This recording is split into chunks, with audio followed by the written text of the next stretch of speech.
간증 집회 9월 22일 오후 4시에 연예인 최선자 군사님 행복 이야기 뒤에 전단지 만들어 놨는데요. 필요하신 만큼 또 생각나시는 분들이 계신다면 가져가셔서 또 전해주시고 함께 참여함으로 또 좋은 집회가 될 수 있도록 여러분 기도해 주시면 감사하겠습니다. 하나님 말씀 보겠습니다.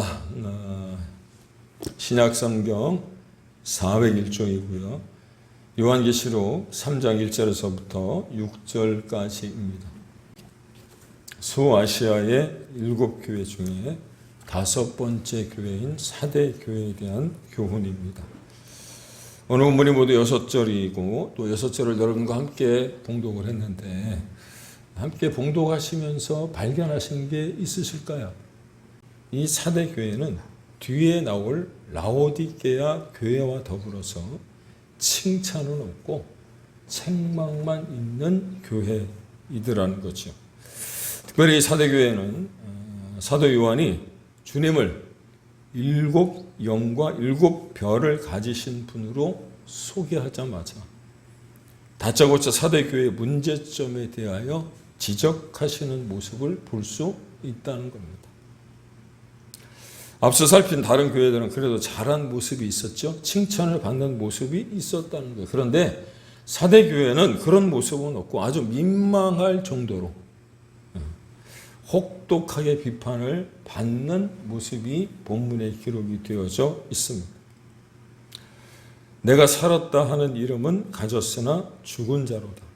내 행위에 온전한 것을 찾지 못하였다라고 그렇게 말씀합니다. 이유가 무엇이냐면 사도교회와 똑같이 라오디게아 교회도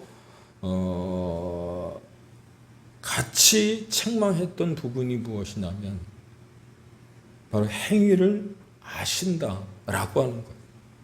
사랑하는 여러분, 이 행위를 아신다라고 하는 이 말씀처럼 무섭고 두려운 말씀이 또 어디 있을까요? 여러분 어떻습니까? 지난주 두아디라 교회를 살피면서 함께 은혜를 나누었던 것 가운데 하나가 하나님은 우리의 일거수 일투족을 다 아시는 하나님이시잖아요. 나의 모든 동기를 살피시는 하나님이심을 여러분 깨닫게 되지 않았습니까?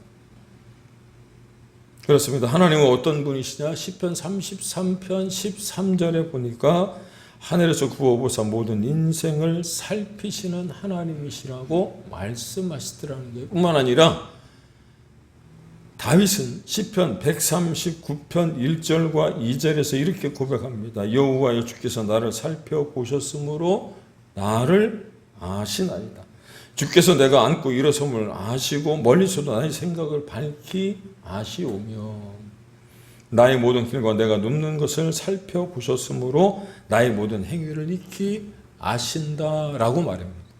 뿐만 아니라 그 시편 139편 4절에 보니까 한 걸음 더 나아가 다윗이 하나님 앞에서 무엇라고 고백을 하느냐면 여호와여 내 혀의 말을 알지 못하시는 것이 하나도 없으시니이다 라고 고백하더라는 거예요. 그리고 나서 이 시편 139편을 쭉 읽다 보면 이런 말씀이 나와요. 다윗이 고백하기를 자기를 지으신 것이 기묘하다는 거예요. 나를 지으신 것이, 내가 이 땅에 살아가는 것, 내가 이 땅에 태어나 이 모습으로 살아가는 것 자체가 기묘한 하나님의 작품이라고 이야기를 하시고요. 또한 나를 위하여 일하시는 그것이 기이한 일이라고 고백하더라는 거예요.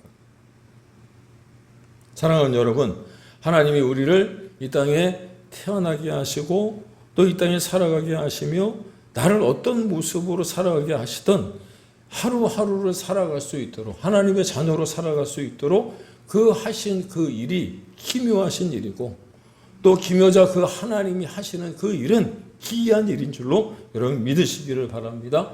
그렇다 보니까 설교 서두에 좀 듣기가 매우 껄끄러운 면들이 있을 것 같은 생각마저 드는데 여러분들이 이 말씀을 들으시면서 두아디라 교회와 또 버가모나 서모나 교회와 또 하나같이 우리가 들었던 말씀 가운데 하나가 무엇이냐면 우리의 행위를 아시고 살피시는 하나님이시라면 좀 그 마음의 문이 닫힐 수 있을 것 같은데 그 또한 주님이 아시기에 마음이 닫혔는지 마음이 열렸는지 여러분 아시기 때문에 잘 따라올 수 있기를 주의 이름으로 축복합니다.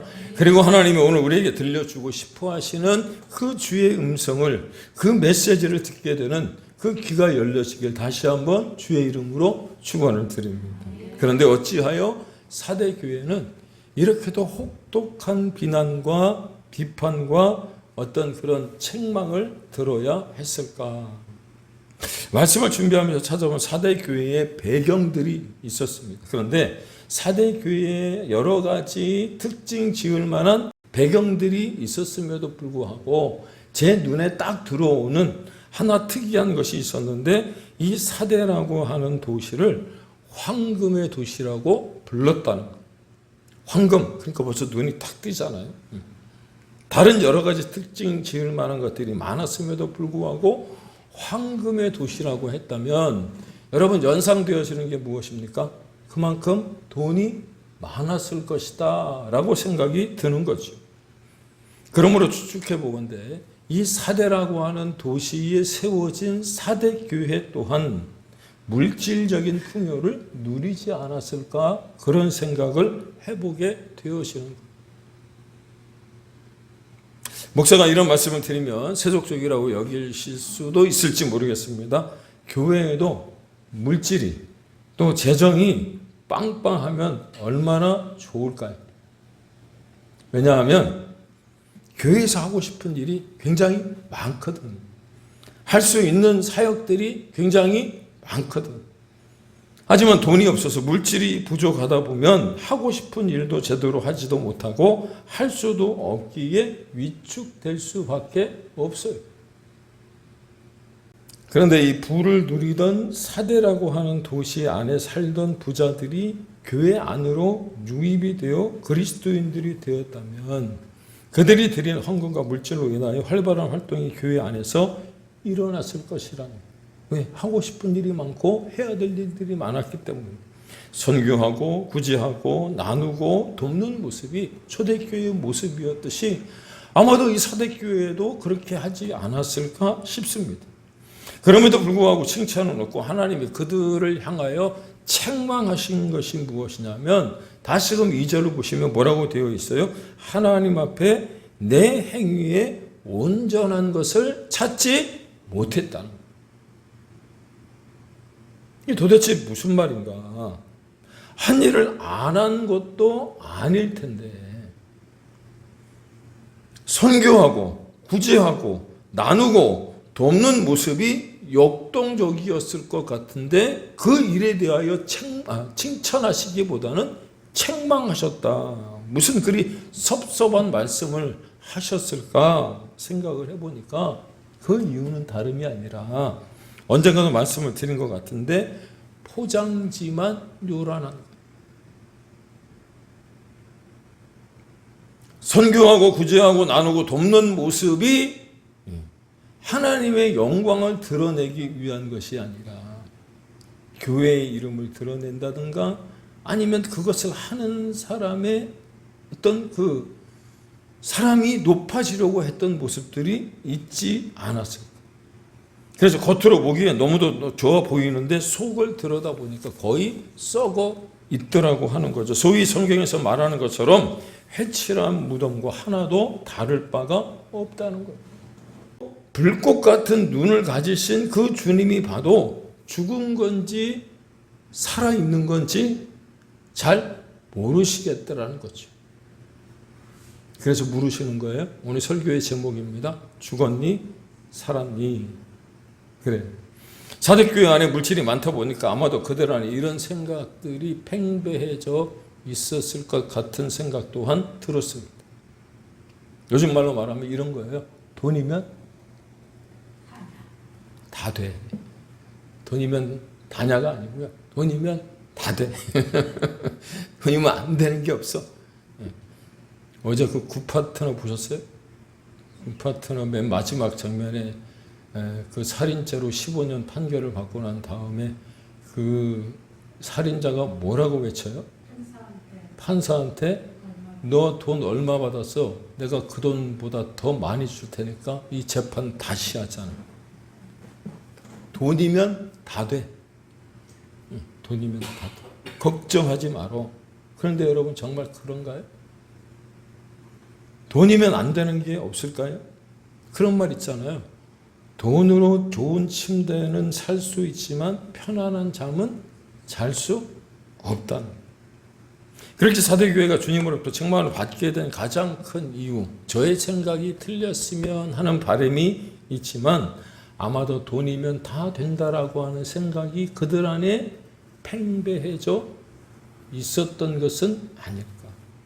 네, 처음에는 그래도 교회가 세워졌을 때 그 안에 사대에 살고 있었던, 사대라고 하는 도시에 살고 있었던 사람들이, 돈 많은 부자들이 그 안에 유입이 되면서 재정이 좋아졌을 때 아마도 첫사랑의 어떤 그런 기쁨으로 일을 시작을 했고 하나님 영광을 드러내기 위해서 그렇게 사역을 했음에도 불구하고 점차 자신들의 이름이 높아지는 것을 즐겼다는 거예요.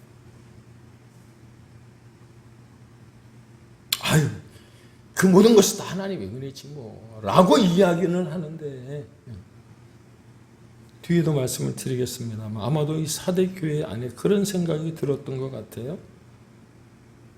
그 모든 것이 다 내 수고와 노력과 애씀 때문입니다.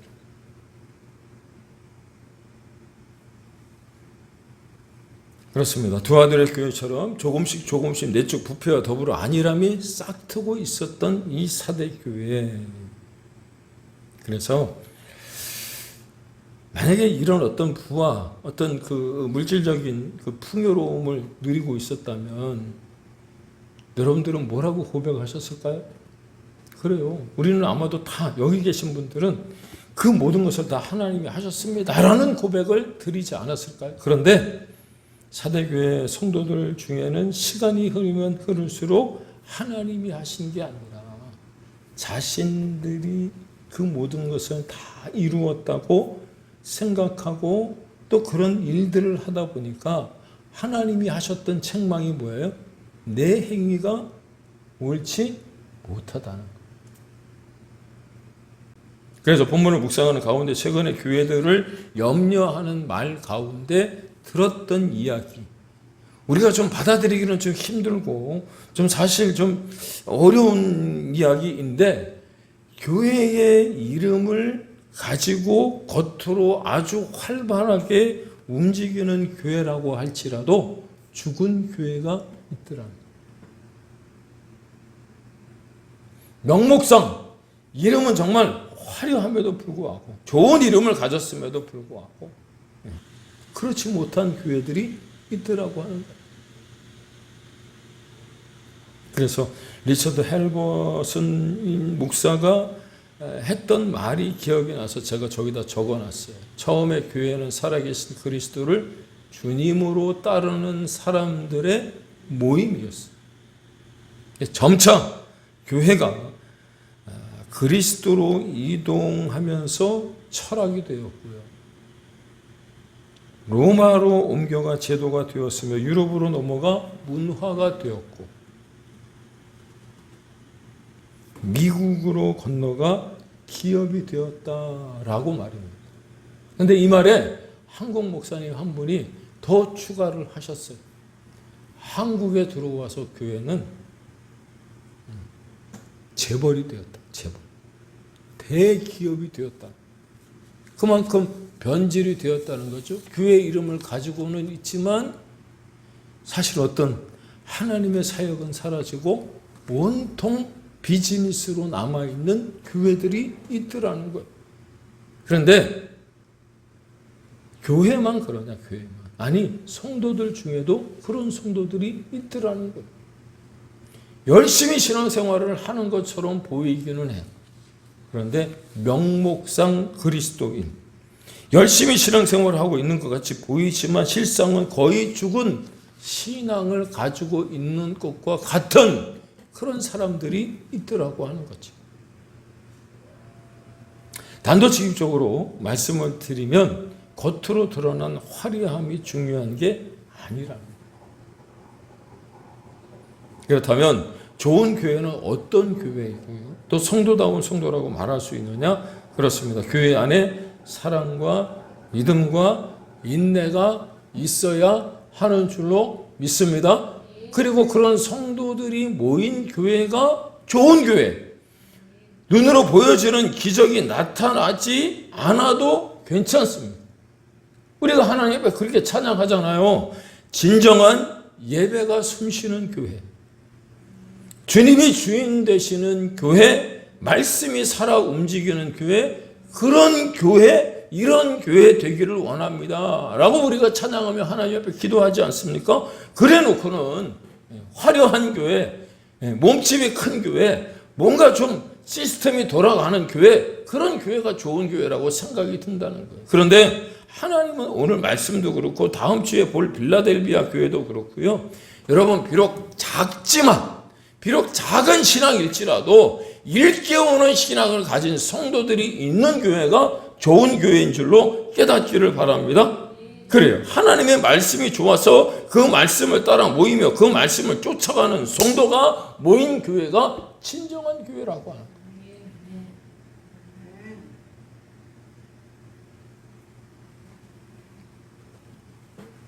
그러다 보니까 생각나는 게 하나 있네요.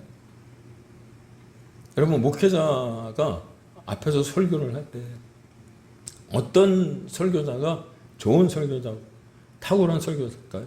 신학적인 어떤 지식이 많아서 쩍쩍거리는 설교자가 좋은 설교자일까요?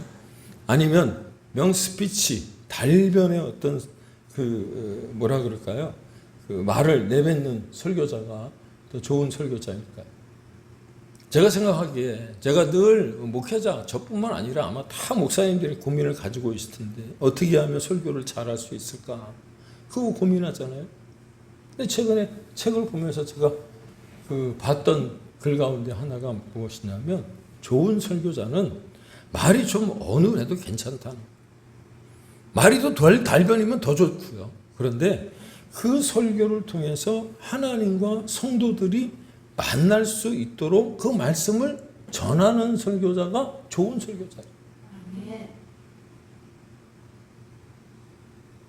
내가 오늘 그 교회에 나가서 아무리 예배를 멋있게 화려하게 드렸다고 할지라도 목사님이 선포하는 그 말씀 가운데 하나님을 만나지 못하고 연결되지 못하면 그 목사님도 꽝이고요.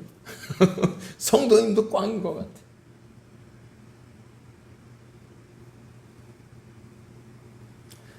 사랑하는 여러분, 세상은요, 우리가 가지는 외형에 감동받지 않아요. 우리가 가진 큰 물질적인 부유함이나 우리의 지식이나 우리의 화려한 집이나 심지어 내가 내미는 화려한 명함을 받아들고 세상은 감동하지 않아요. 언젠가도 말씀을 드렸잖아요. 목사님이 명함을 받았는데 누구누구 목사입니다 하고 이렇게 목사를 주는데 어느 교회 담임 목사 누구 이렇게 적힌 게 아니고 빽빽해. 뭐 대한예수교회에서 항로회 부흥사 합동총회 무슨 부흥 강사 그다음에 무슨 대학교 뭐 석사 박사 뭐 어디 외국에 나가 도대체 이게 뭔지 밑에 이름은 깨알같이 써. 여러분 그런 거 받으면은 저도 그렇게 한번 좀 적어보고 싶네요.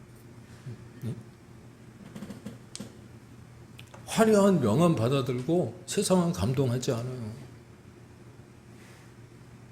세상에 정말 우리에게서 보고 싶은 것은 우리 안에 살아계시는 하나님이 역사하고 계시는가 그걸 보고 싶어 하시는 거예요. 그렇습니다. 이 땅을 변화시키는 능력은 우리의 외모가 아니고요. 우리의 소유한 외적 파워가 아니라 우리 안에 품고 있는 하나님인 줄로 여러분 깨닫기를 바랍니다. 그 사람 안에 하나님이 계시면 여러분 우리가 굳이 입으로 전도하지 않고 말로 전도하지 않더라도 저 교회 다니는 사람 좀 특이하네 다르네 뭐 이래서 어떻게 해요? 한번 나와보게 되는 거예요. 따라서 주님이 이 사대 교회를 향해 그 행위를 아신다며 혹독하게 다루신 이유 왜 그렇게 혹독하게 책망하셨느냐 그 이유는 그들 안에 하나님이 계시지 않았기 때문에. 그래서 3절에서 뭐라고 얘기합니까? 무엇을 어떻게 들어야 하는지를 바로 알라 그렇게 말하잖아요. 내가 어떻게 받았으며 어떻게 들었는지를 생각하고 지켜 회개하라 그렇게 말하잖아요. 무슨 의미입니까? 복음이 전파될 때 진리를 어떻게 들었느냐라고 하는 거예요.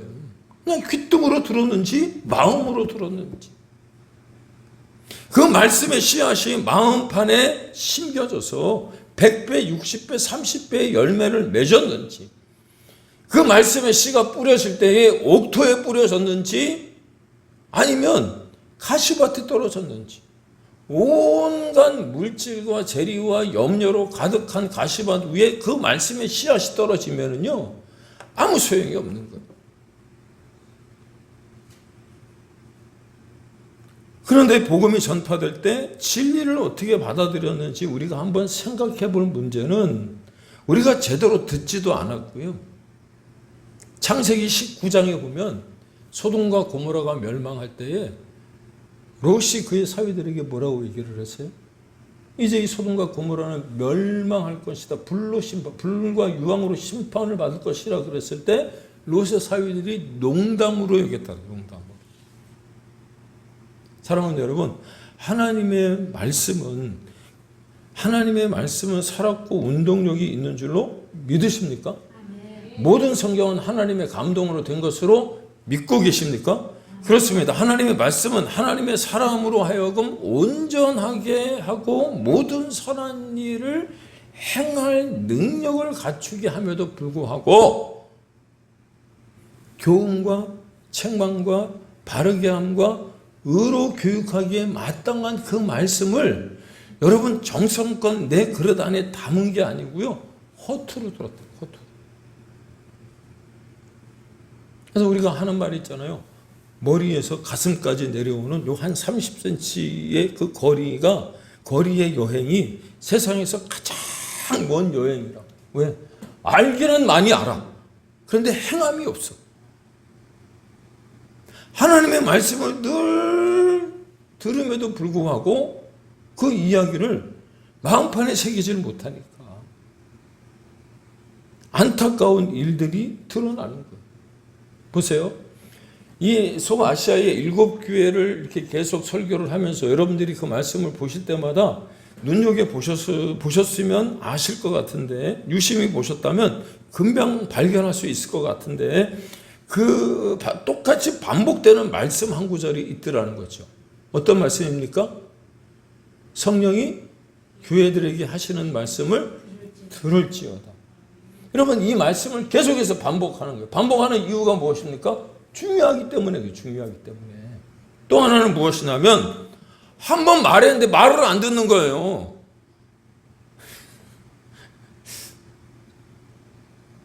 아내가 남편에게 한 번 딱 말을 했어요. 집에 들어오면 양말 벗고 양말 뒤집지 말고 그 세탁기 안에다 넣으라고 얘기를 하는데도 불구하고 뒤집어서 똘똘 말아갖고 침대에나 그 소파 밑에 집어넣어놓고 나중에 그 청소기 빨면 청소기 안으로 막 다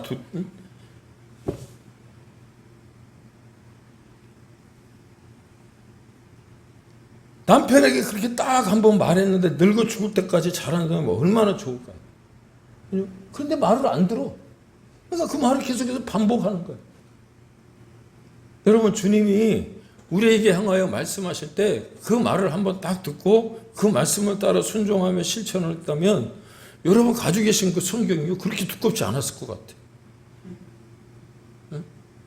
근데 그 한 말을 계속해서 하는 거예요. 근데 이게 왜 안 되는 줄 아십니까? 이 사람의 연약함 때문에 그런 거예요. 그러니까 너무 남편이 말을 안 듣거나 아내가 말을 안 듣는다고 할지라도 너무 그렇게 성질 내지 않기를 바랍니다. 왜? 사람이 연약하기 때문에. 저도 마찬가지지만 살아가면서 그 어떤 것이든 여러분 실수 안 하는 사람이 어디 있고요. 또 이렇게 한 번 듣고 또 순종하는 사람이 어디 있겠어요. 그래서 필요한 게 무엇이냐면 반복하고 반복해야 된다. 그래서 오늘 말씀에도 계속해서 하시는 거예요. 칭찬을 받은 교회나 책망을 받는 교회나 성령이 하시는 말씀을 들으라 그렇게 말씀하시는 거예요. 여러분 한번 생각해 보세요. 하나님 얼마나 불쌍합니까? 하나님 얼마나 가엾습니까? 하나님 정말 안쓰럽잖아요. 왜? 하신 말씀을 또 하고 하신 말씀을 또 하고 하신 말씀을 또 하는 거예요.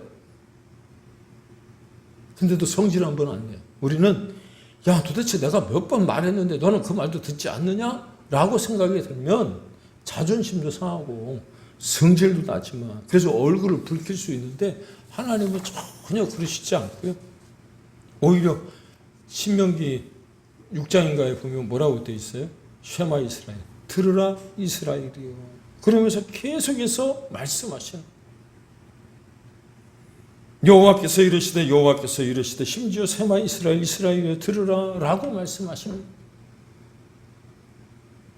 오늘 아침에 와갖고 제가 이 설교를 다시 한번 쭉 보다가 그런 생각이 딱 드는 거예요. 도대체 왜 이렇게 말을 안 듣지?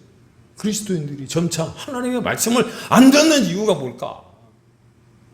옛날에는요, 교회에서 게임을 하면 하는 게임이 있었는데 이게 없어졌더라. 가라사대 게임. 한번 해볼까요? 예수님이 가라사대? 그럼 어떻게 하죠? 무슨 뭐 이렇게 얘기하잖아요. 근데 이 가라사대가 어느 날부터 이 성경이 가라사대가 사라지고요. 여호와께서 이르시되 그 말씀하니까 자꾸 이게 하나님하고 나하고 이게 갭이 생기고 멀어지는 것 같아. 가라사대 얼마나 좋아요? 가라사대 들어보셨어요? 1번 가라대가 아니고요. 가라사대 안 들어보셨어요? 우리 홍 집사님 다른 건 잘 아시는데 가라사대는 모르시네요. 그게 무슨 뜻이에요? 제발 내 말 좀 들어다오. 한국 순수 우리말이에요? 그렇죠. 가라사대. 그래서 성경을 보면 정말 말 안 듣기로 작정한 사람들이 성경책 안에 다 기록되어져 있는 것 같아요. 그래서 드리는 말씀인데 성경을 읽어가다가 혹여 그런 사람들을 여러분 보게 되어지면 짜증을 내거나 화를 내기보다는 그 사람들 가운데 내 모습을 좀 발견할 수 있기를 축복합니다. 거기에 나도 끼어있네 이렇게 생각을 하시는 그리고 그 속에서 말을 안 듣는 그 모습을 보면서 여러분 하나님의 마음을 알아갈 수 있기를 주님의 이름으로 다시 한번 축복합니다. 그리고 오늘 이 시대에 존재하는 교회와 성도들이 4대 교회를 통해서 정말 점검해보고 다시 한번 살펴봐야 될 것이 무엇이냐면 내 신앙이 살았는지 죽었는지 잠을 자고 있는 신앙인지 깨어있는 신앙인지를 알라라고 하는 겁니다. 그렇습니다. 사도교회를 향해서 예수님이 그들의 행위를 다 아신다고 말씀하고 계시잖아요. 그런데 그 행위가 사실 어떤 것인지는 잘 모르겠어요. 추측은 해보고 그렇게 예상은 해봤지만 그런데 이런 게 아닐까요? 겉으로 볼 때 멀쩡하게 교회라는 이름은 가졌지만 살아있는 그런 영성은 없다는 것을 지적하는 거죠. 경건의 모양은 있지만 실질적인 어떤 경건의 능력이 나타나지 않는다는 거예요. 정말 안타까운 중요한 사실 가운데 하나는 자신들이 그럼에도 불구하고 죽었다는 사실을 모르고 있는 거예요. 따라서 스스로 믿음이 있다고 생각하기 때문에 여러분 우리는 착각에 빠져 사는 것 아니냐라고 하는 거죠. 그러니 당연히 스스로 신앙의 의무를 다 행했다고 생각했지만 주님은 주님의 그 불꽃 같은 눈으로 바라보시면서 7연과 7별을 가지신 그 주님이 하신 말씀이 무엇이냐면 내 행위를 살펴 생각하고 일깨워 회개하라. 믿습니까? 우리가 고맙습니다. 또 감사합니다. 라고 하는 이 땡스라고 하는 단어는요. 어원이 어디에서 나왔느냐면 싱크에서 나왔거든요. 싱크. 예.